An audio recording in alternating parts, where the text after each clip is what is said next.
Watertown Whiskey presents Reality After Show's coverage of the NFL Weekly Preview Show with Survivor Legend Jonny Fairplay, Survivor 47's Gabe Ortis, and producer Bobby Goodsby.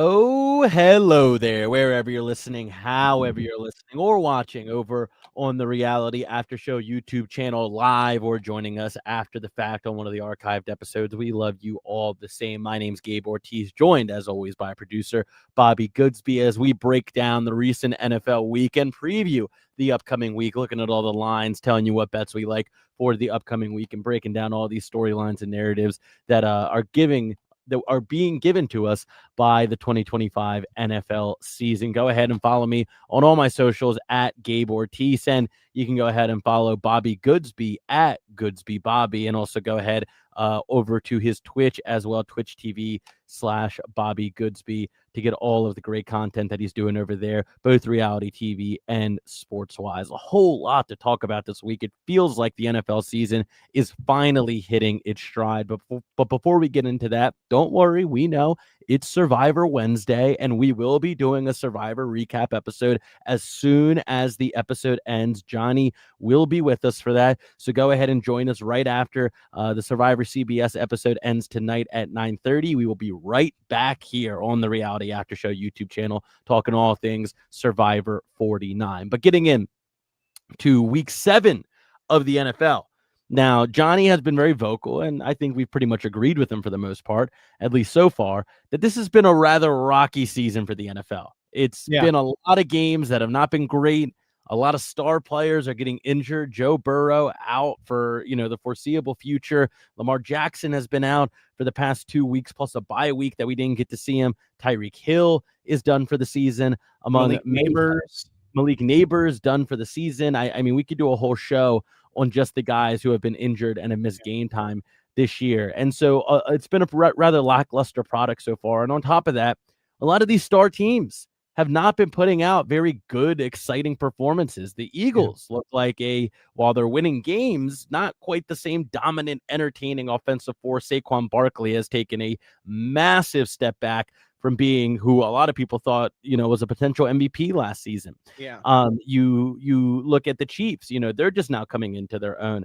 The Packers, who started the season hot, are not that fun of a team to watch 7 weeks into the season. But we're gonna talk about all this because I think that week 7 we are finally starting to break through, and it started with Thursday night football. And I know what you're saying. Thursday night football, the Bengals at home in their white Bengal jerseys and helmets, but no Joe Burrow. Well, don't worry, because you got the better Joe. You got the real Joe Cool out there in Joseph Vincent Flacco.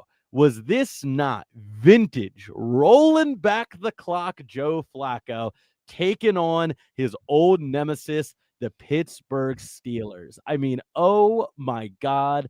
Was this game a joy to watch? As a Ravens fan, I have never found myself rooting for the Cincinnati Bengals more than I was on Thursday night. It was funny. I was at the pre-party for a wedding. I had a wedding that Friday. I was down in Rehoboth Beach, Delaware. We were at Starboard Bar, the biggest bar down there in Rehoboth. And obviously the wedding's going on, right? About half of the party was huddled around the TVs because one half was Steelers fans and the other half was Ravens fans watching Joe Cool do his thing, taking down Mike Tomlin and the Steelers once again. So, I mean, this game had trap written all over it. If you're betting on the Steelers, Joe Flacco, 31 for 47, 342 yards, and 3 touchdowns. Jamar Chase, 161 yards on 16 receptions and a touchdown to go with that. Chase Brown didn't have a bad night either with 11 carries and 108 yards of his own. I mean, this was a game that, the Steelers really could have used a win in because they're now sitting at 4-2. Their bye week is gone, and their upcoming games for the Pittsburgh Steelers are not easy. Next week, they have to go back to Sunday Night Football to face off against the Green Bay Packers. Then they have to face off against the Indianapolis Colts. Then they're going up against Jim Harbaugh and the Chargers. Then they got to play the Bengals again.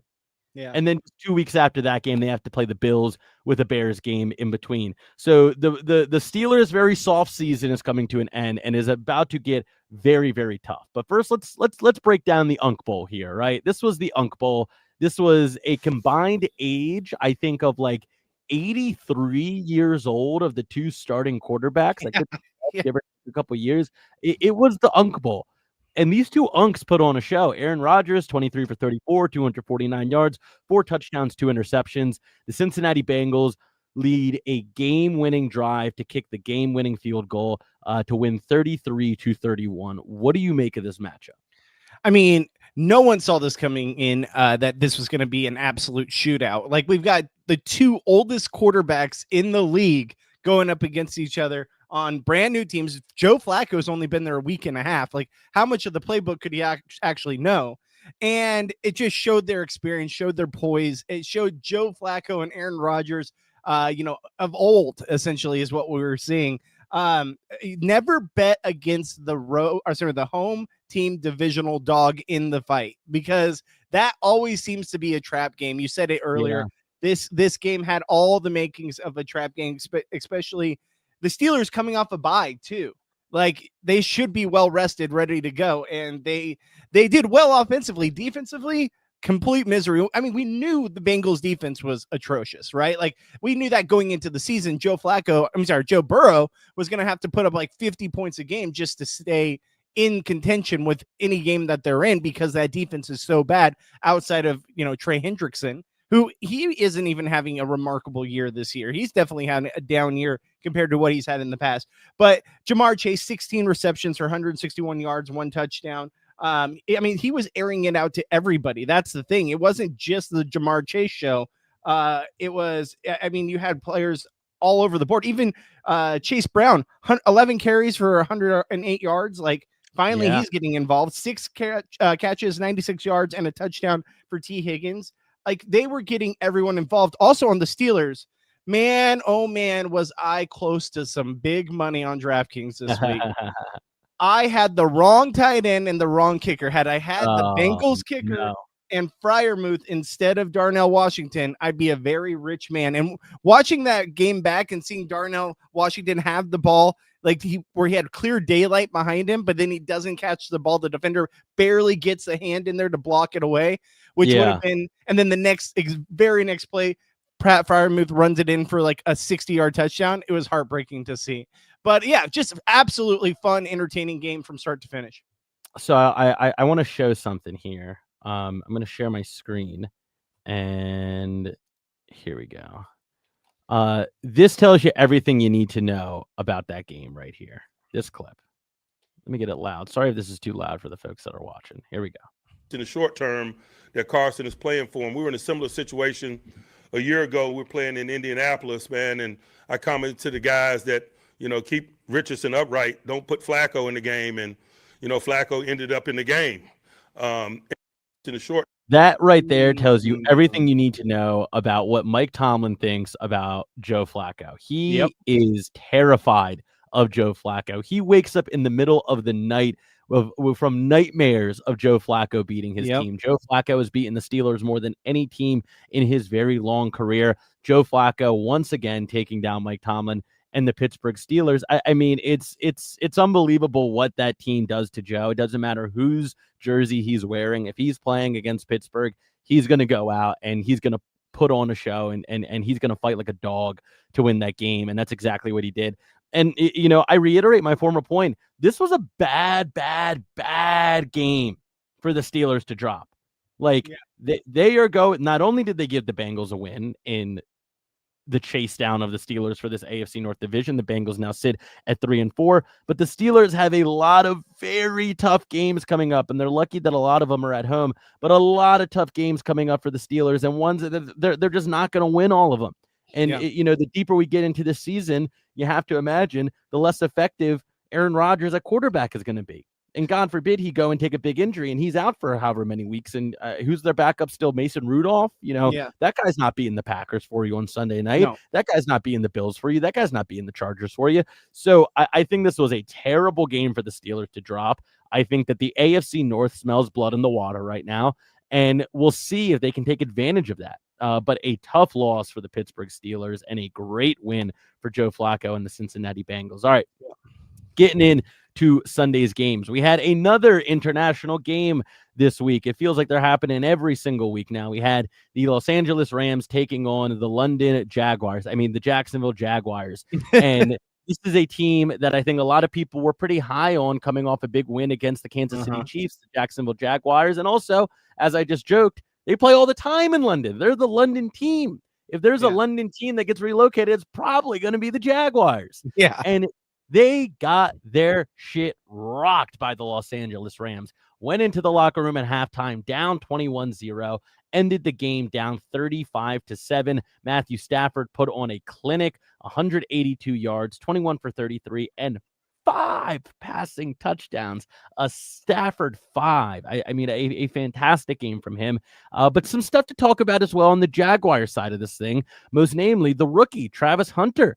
8 receptions for 101 yards and a touchdown. A fantastic game for the young two-sided rookie looking to make a name for himself there. So you got to give respect to Hunter. And Lawrence went out 296 yards and a touchdown, but just could not get anything rolling there. This is a game that I think the Rams needed, coming off of a loss against the San Francisco 49ers on primetime. They beat the Ravens. They go over across the pond. They beat the Jacksonville Jaguars, beating up on some AFC teams right now. Are the Rams back in action?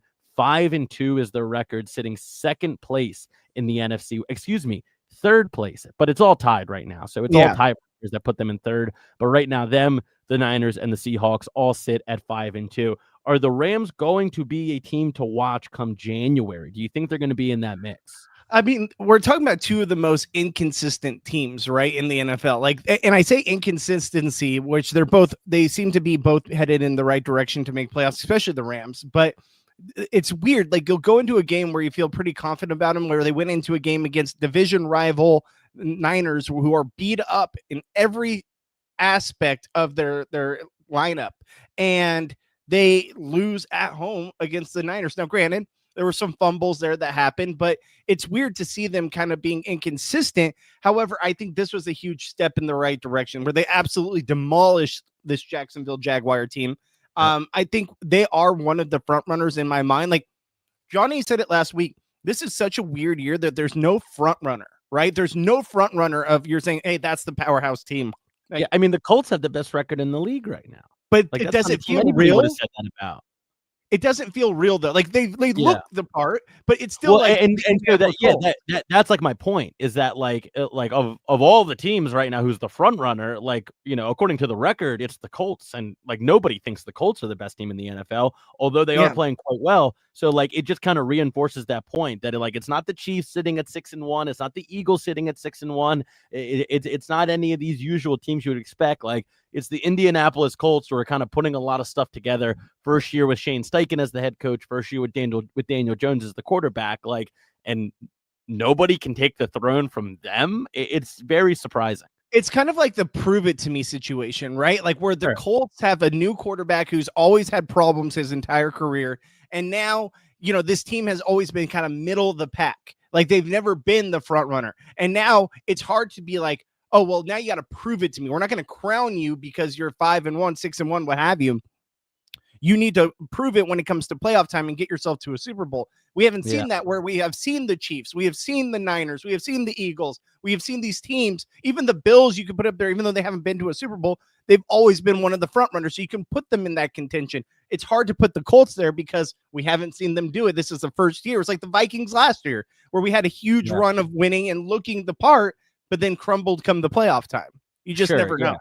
And the Colts, and we'll get into this in a bit, but they're playing the Titans next week, and they're playing the Titans at home. So you got to imagine they're going to be sitting at 7-1 by this time next week.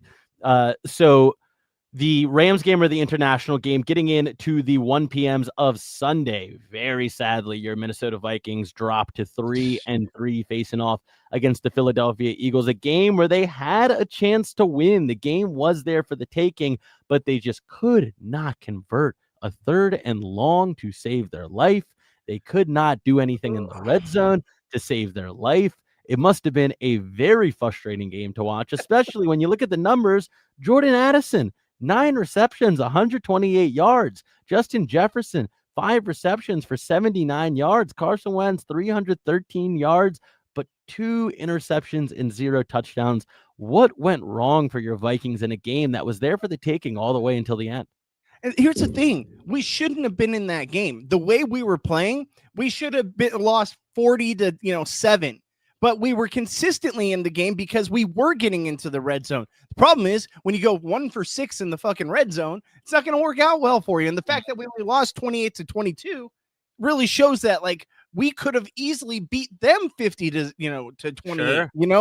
Like we had all the potential there. Also, the refereeing was a little atrocious. I mean, you got to play better than the referee's ref, but my God, it does feel sometimes those calls go the Eagles' ways. What did you think of lining up Beatty on the offensive or on the defensive line to prevent the tush push with him on the ground? Did you see that? Well, so when I watched that play live, I thought they stopped it. I thought they got it. I thought so too. They got it, and then obviously the refs gave them the first down. But I'm curious to see. Well, it's funny because in soccer, when there's a free kick and the players line up in the wall, if you ever watch soccer, a bunch of the defenders will line up like this in a wall, and the game started moving where these free kick takers, because every single time, no matter what, they would go and they would jump, right? The wall would always jump so that it would be more difficult to get the ball up and over. And so soccer teams started implementing what they call a draft excluder, which is a player that lays down behind the wall, so that if the free kick taker in soccer wants to try to sneak a ball underneath the wall, there's a player laying down there. I'm curious if the NFL is going to adapt this to try and stop tush pushes. I don't hate the idea. I mean, it's creative. It's creative, and what's funny too is that guy was Tyler Beatty is a rookie, and he just came back from IR and immediately put into this position where he's the one who has to lay down in front of that, and get trampled over after he just came back from IR, which was kind of crazy. But back to the game, Isaiah Rodgers. Last time we saw him in this home stadium playing, he had one of the best games in NFL history as a defensive back, as a defensive player. He had a 99.9% PFF ranking. That's never happened before. And to see him in this game where he got absolutely trampled on by AJ Brown and Devonta Smith. Here's the other thing too. The play calling on both sides, offensively and defensively, for the Vikings was abysmal. I'm really getting concerned about Kevin O'Connell when it comes to play calling. I love him as a head coach. I love him as a quarterback guru, but maybe the play calling at times is a little lacking and is a little frustrating to watch, especially you have a drive where it's 2nd and 1. They decide to throw the ball. Sure, what have you. You threw it one time. Now it's 3rd and 1. Let's get the first down. We're in the red zone. 3rd and 1. They throw the ball again. 4th and 1. They've got to run it here, right? No, they run the ball again throw the ball again and don't pick it up. It's so beyond frustrating. And as I'm sure you can tell at home, we are joined by Jonny Fairplay. Johnny, did you bet on the Eagles last week? I don't know. I hit that huge parlay. Oh my God. I've been hot. I'm hot. I won today when I hit 6 on the footy. Champions. Yeah, let's see. Last week was pretty much just bet the favorites and do money line, and it was free money across. And it worked for you. Yeah. And it something that we have to talk about with the Eagles. And look, I took Saquon Barkley 2nd overall in my fantasy league. Same.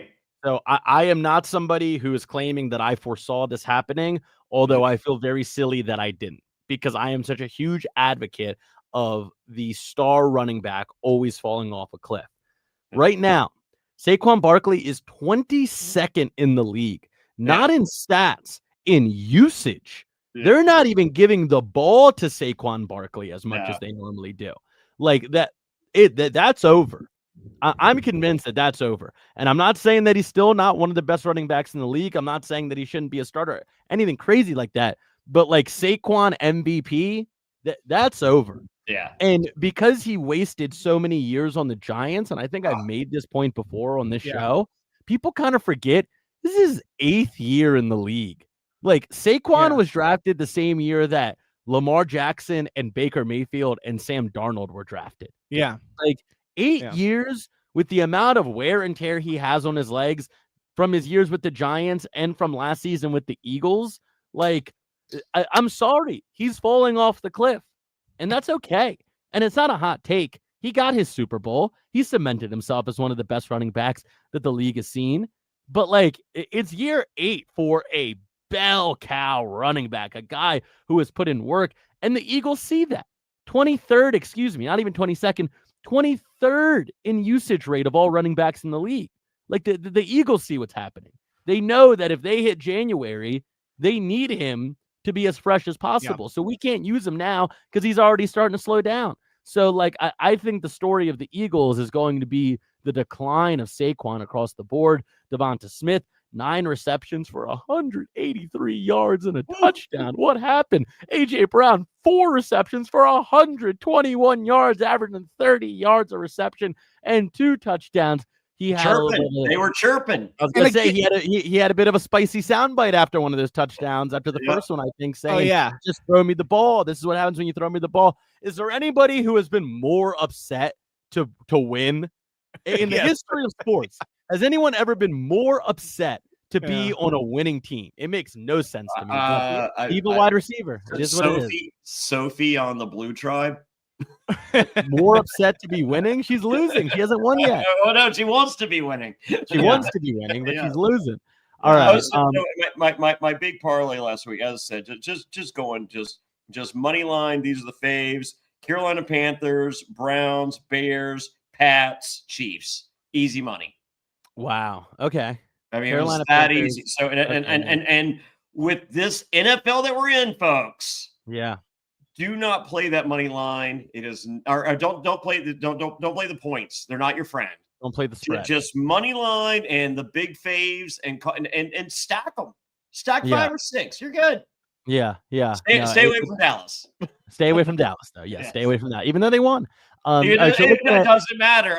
You know what? Double down against Dallas, whoever they're playing this week. We'll get there. So looking at some of these more important games, we got 25 minutes until the new episode of Survivor starts again. Just a reminder, we will be right back here on the Reality After Show at 9:30 p.m. as soon as the Survivor episode ends. Me, Johnny, Bobby, breaking down everything that happened from the newest installment of Survivor 49. But getting back to some of these NFL games last week, want to hit some of the important ones. Cannot leave this segment without talking about those 4 p.m. games. The 1 p.m. games were a lot of good teams versus bad teams and not particularly exciting. But those 4 p.m.s, oh, wow. If you were watching Red Zone from 4 to 7, you were in for a treat. Bobby said last week when you weren't here, Thursday night is appointment TV. Thursday's been great. What has happened in our world where Sunday night Chris Collinsworth is literally Chris Collinsworth going, this is dog shit, this sucks. And Thursday night Amazon Prime is your game of the week. Right before you came on, we were talking the Joe Flacco taking on the Steelers. It was great. It was the best game of the weekend, except for one that we're going to get to in just a couple of minutes here. But the Indianapolis Colts continue their great start to the season, sitting at 6-1, taking down a feisty Los Angeles Chargers team who is seemingly coming off of their hot start as well. As the Colts seem to keep that heater going, the Chargers seem to be declining right now. Daniel Jones, 288 yards and 2 touchdowns. Jonathan Taylor, 94 yards and 3 touchdowns, a hat trick for Jonathan Taylor, still in great form. But also looking at Oronde Gadsden II, wide receiver for the Los Angeles Chargers, 164 yards and a touchdown. Justin Herbert, 420 yards on 55 attempts, 3 touchdowns and 2 interceptions. I don't think the Chargers are going anywhere, but I think a lot of people were overreacting to them being great. A lot of people were overreacting to the Chiefs having a slow start, which they always have now, and they were like, "Well, they're going to be competing for the 1 seed. It's their division to lose." Like, no. Say it again. Mahomes shows up fat, and he's just like, "Oh, so let me hit the gym for 6 weeks. Okay, now I can throw the ball again." Yeah, exactly. And they're back to probably being, a favorite to win the Super Bowl. It's like, do you watch The Challenge? No, I do not. Okay, well, CT on the channel, like CT literally just shows up fat now. And it's just like, dude, like, what are you doing? He's just like, because they pay me to be here for 9 weeks. Yeah. And so I'm just going to work out the entire time. I'm going to make the final, and then I'm going to win the final because I've literally been paid to work out for 9 fucking weeks. Yeah. That is Patrick Mahomes now. Yeah. Now he's got kids. Now he's got, his whole. What's crazy about that game? What's crazy about the Chiefs game too was with 2.5 minutes left, the Chiefs are literally kneeling down the ball with the Raiders having 3 timeouts, and the Raiders are not calling timeout, just letting the clock run. They sat Patrick Mahomes in the fourth quarter, the entire fourth quarter. Like, what is going on? Like, the Raiders gave no shits that they were going to even try, and know they were down 31-0. But I would like to see some heart there, that you're still playing to play the game and get guys involved. They're playing for the first overall pick now. They know that that's over. They know how bad they need a quarterback. Yeah. So well, I got a question for you, Gabe. So we talked about the dead miles put on Saquon in New York. What about Jonathan Taylor? Did he not put on those dead miles for the Colts before?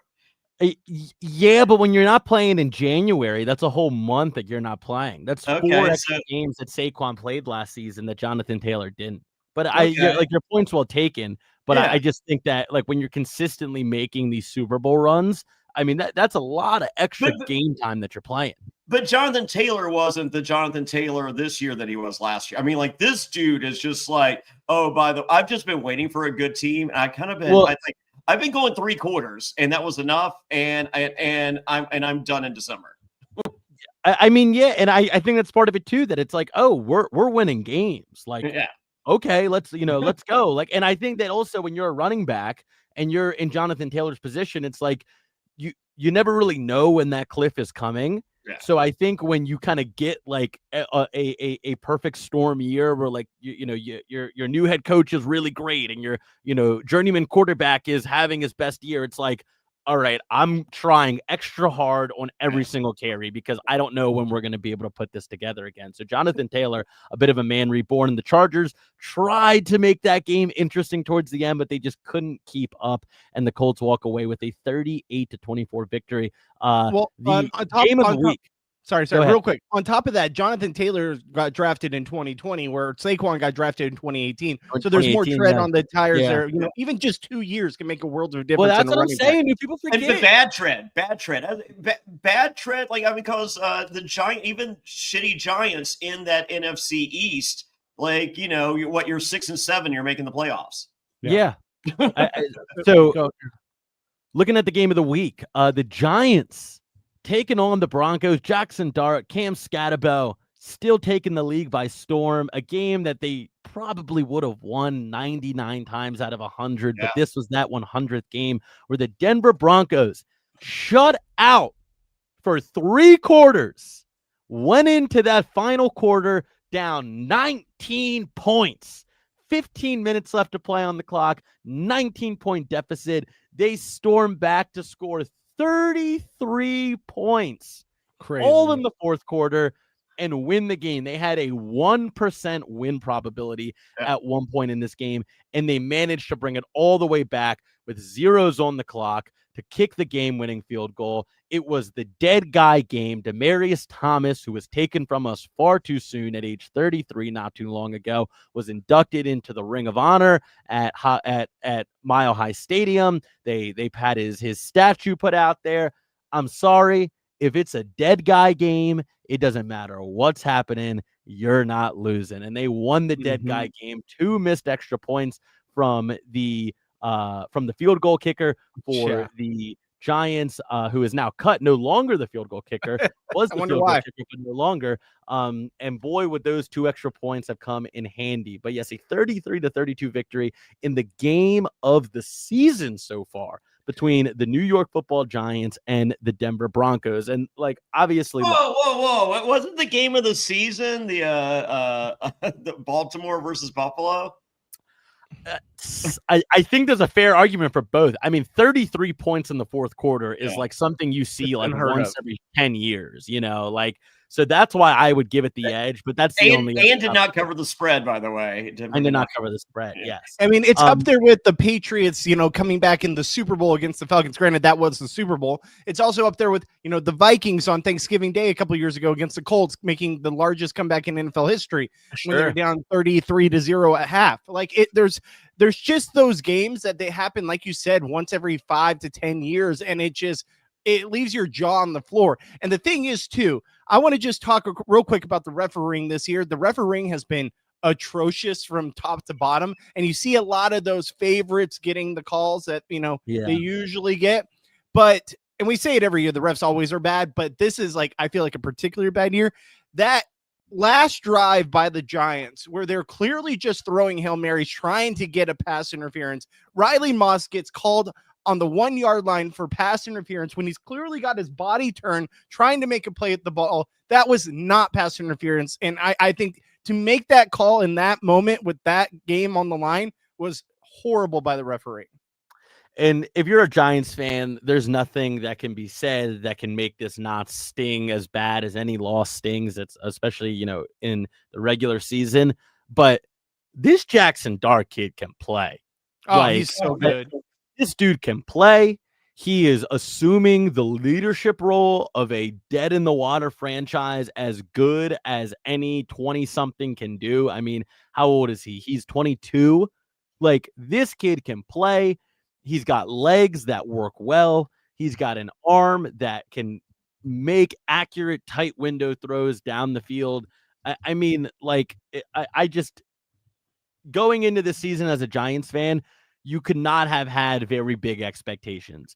And to come out of it, having a guy that you are going to look to as your franchise quarterback moving forward is a massive victory. Having a young, exciting running back who, at least for this year, is going to give you some excitement and a reason to watch, and you have to hope his head can stay on his shoulders between this season and next season. Like, and you have Malik Neighbors, who suffered a terrible injury, but you assume he's going to come back and still be somewhat of the guy that he was when you drafted him. Like, and also you have as good of a D line as any team could hope to have in the NFL. Maybe they're not the best, but if you were building your D line and you got the Giants D line, you would be like, all right, that position group is settled. Like, there are serious building blocks for this Giants team here in a rather weak division. And going into next season, like, that's where Giants fans can really properly get excited. Like, no matter how this season ends, as long as there aren't any more major injuries to major players, like, this was a successful season already. You've got your guy at quarterback. You've got a star weapon that you weren't really anticipating in Scatterbo. You have your defensive players, your defensive stars playing like defensive stars. Like, if you're a Giants fan, you got to be feeling pretty good despite being 2-5. Jackson Dart is exactly who the Vikings were hoping J.J. McCarthy would be. Like, it's the diamond chain, dude. That diamond chain. The guy literally has everything. He's got the looks, he's got the arms, he's got that swag. Like, he's everything I wish I could be when I grew up. Also, dude, the Giants had the best draft in 2025 by far. Abdul Carter, Scatterbo, Dart. Like, all three of those guys are look like generational or talents. Like, even Scatterbo at the running back position is probably one of the players of the year and should be up there for offensive player of the year. Like, he'll probably be up there against Start. And they're the offensive rookie. And they're a New York team that you don't hate.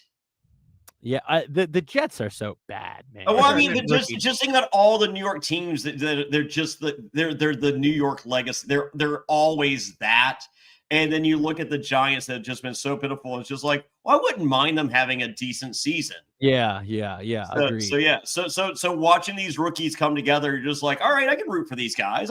I'll get a Dart jersey next season. Yeah, right. And the Packers Cardinals game was very fun, actually, with Jacoby Brissett starting in place of Kyler Murray. I don't want to spend too much time on it because the Packers end up winning. The Cardinals fall to 2-5. Bad team. The Green Bay Packers are now 4-1-1 after their tie with the Dallas Cowboys. And Sunday Night Football, Snorefest. 20-10 in favor of the San Francisco 49ers. Michael Penix looked bad. Mac Jones was a backup. Christian McCaffrey, 129 yards on 24 carries and 2 touchdowns is the story of the game. He also led the team in receiving, 7 receptions on 72 yards. But yeah, this game was awful. Monday Night Football. Now, Johnny has been using the term like scab football for the whole season now. And I've like, okay, that's hyperbole, whatever. Monday Night Football, both games were legit scab football.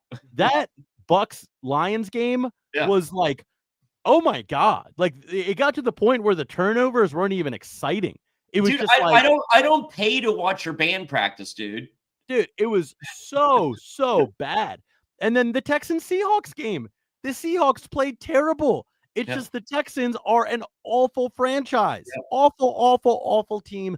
Awful franchise. Beat the Ravens 44-10, but we don't talk about that because we had a bye week this week.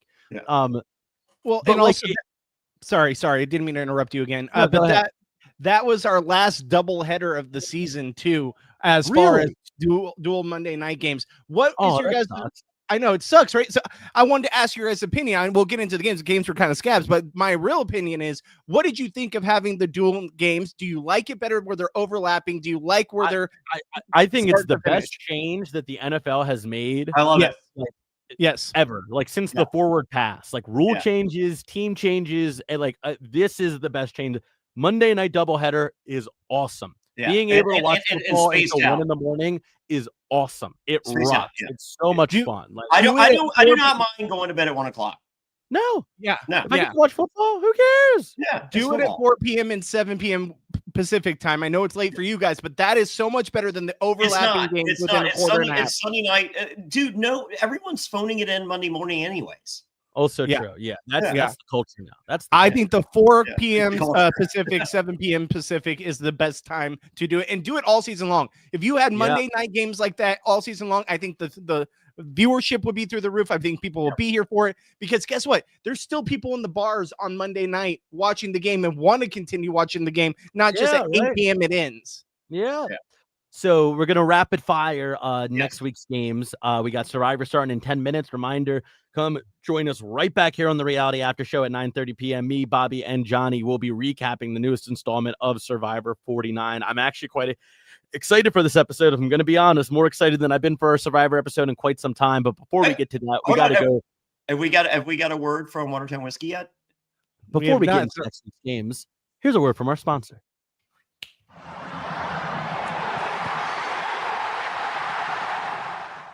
Watertown Whiskey, guess what? Philadelphia Eagles back-to-back. Here we go, Super Bowl champions. You see, Daniels, it is the Commanders' year. Woo! Super Bowl bound to Watertown Whiskey.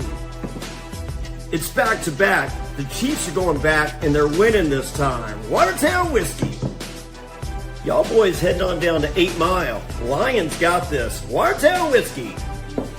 It's the AFC's year, but it's the Chargers. There's only one thing I gotta say. Watertown Whiskey. Jets. Jets. Shut on. Hartford Whalers. We're going to the Super Bowl. They're close to Watertown, right? There's one thing we can all agree on. Watertown Whiskey. Escape the ordinary. WatertownWhiskey.com. Drink responsibly.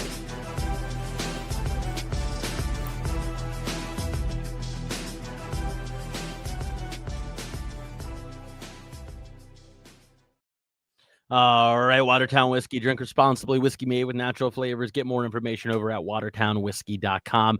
All right, next week's games, I'm going to give each of the lines, and Bobby and Johnny are going to tell me what they like for that week, starting with tomorrow night's game, Thursday Night Football at 8:15 p.m., taking place in SoFi Stadium. The Minnesota Vikings, led by Carson Wentz, once again, still no J.J. McCarthy, taking on the Los Angeles Chargers. 3 points in favor of the Chargers. Gentlemen, what do you like, Johnny?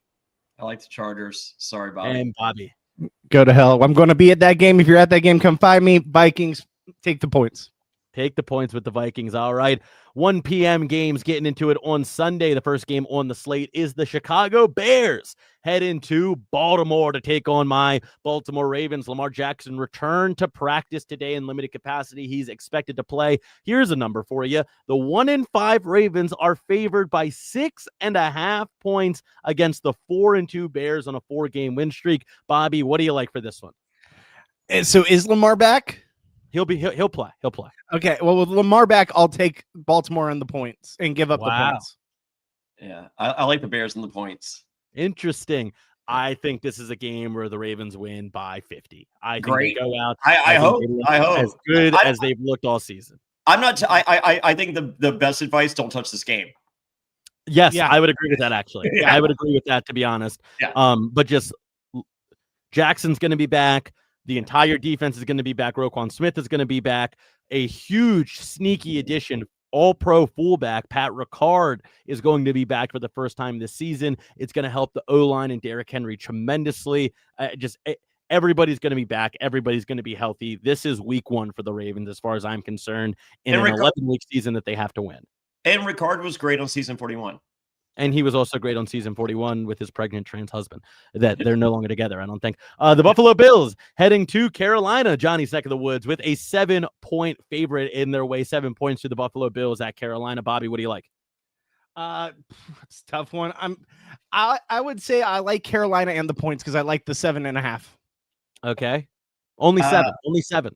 Oh, on my end it says 7.5. Okay, I'll if that's the case, 7 Buffalo. I like the little edge. Yeah. I'm either going to the Martinsville race or Carolina Bills. And if I go Carolina Bills, I'm rooting Carolina. All right, interesting. I think this is a game where I don't know, the Bills have looked rather shaky lately. Yeah. They have looked rather shaky. This could be a get right game for them, though. I could see that. NFC opponent, like not too far of a trip from home. I like the Bills here. Also, stay away from this game. Also, stay away from this game. The New York Football Jets, a game that I don't think you should stay away from. 6.5-point underdogs in Cincinnati going up against Joe Flacco and the Cincinnati Bengals. Bobby, what do you like here? 6.5 points in favor of the Bengals. Wait, they're playing the Bengals? That's what I have. Sorry, did you say Jets? Jets. Yeah.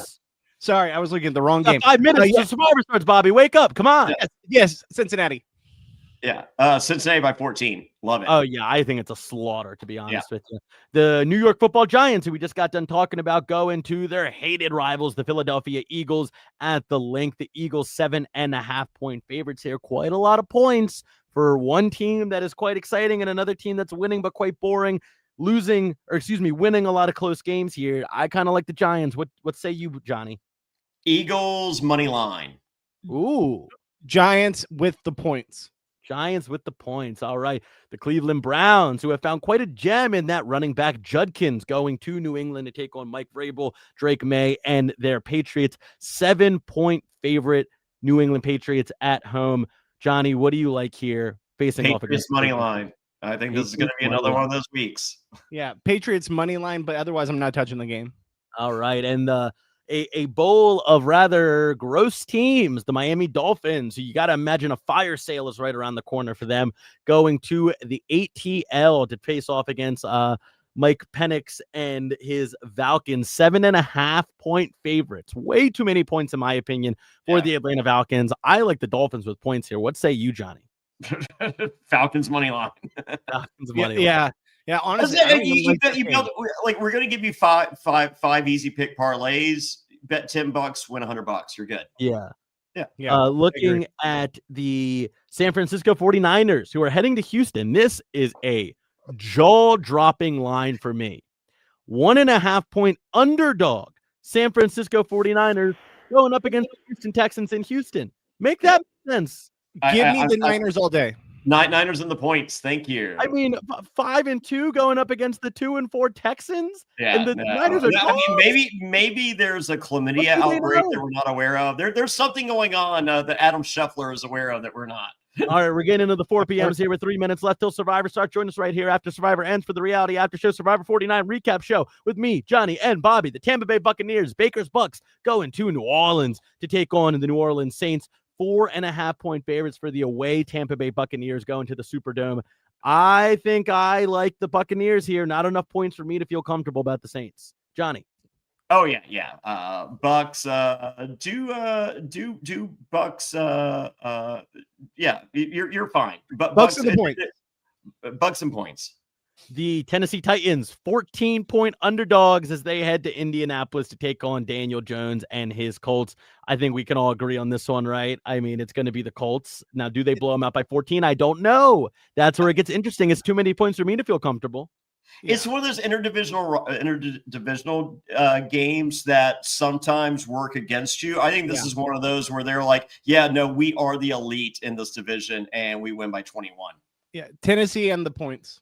The Dallas Cowboys, a game that Johnny teased earlier, going to Mile High Stadium to take on the Denver Broncos after they win in dramatic fashion in their dead guy Demaryius Thomas game. Johnny, what do you make of this game? 3.5 points in favor of the Denver Broncos.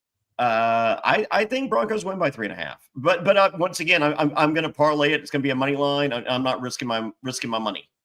Denver minus 3.5. Broncos win. Broncos minus 3.5. All right, the Pittsburgh Steelers coming off a loss to Joe Flacco, their greatest nightmare, the Grim Reaper in Pittsburgh. They will be welcoming the Green Bay Packers to Acrisure Stadium. The Packers 3-point favorites here. Do the Pittsburgh Steelers bounce back, or do the Packers continue their run of form? Bobby. Pittsburgh getting the points. Packers win, and if you put money on the Cincinnati Bengals to win their division last week, you're a smart man, because all signs point to yes. That is Sunday Night Football. And the Monday night game, the Washington Commanders, 12.5-point underdogs in Arrowhead Stadium, facing off against the Chiefs. Is 12.5 points too much for you to take the points, Johnny? Daniels is out. It will be Marcus Mariota. Yes. So don't touch the Deadskins this week. Chiefs money line.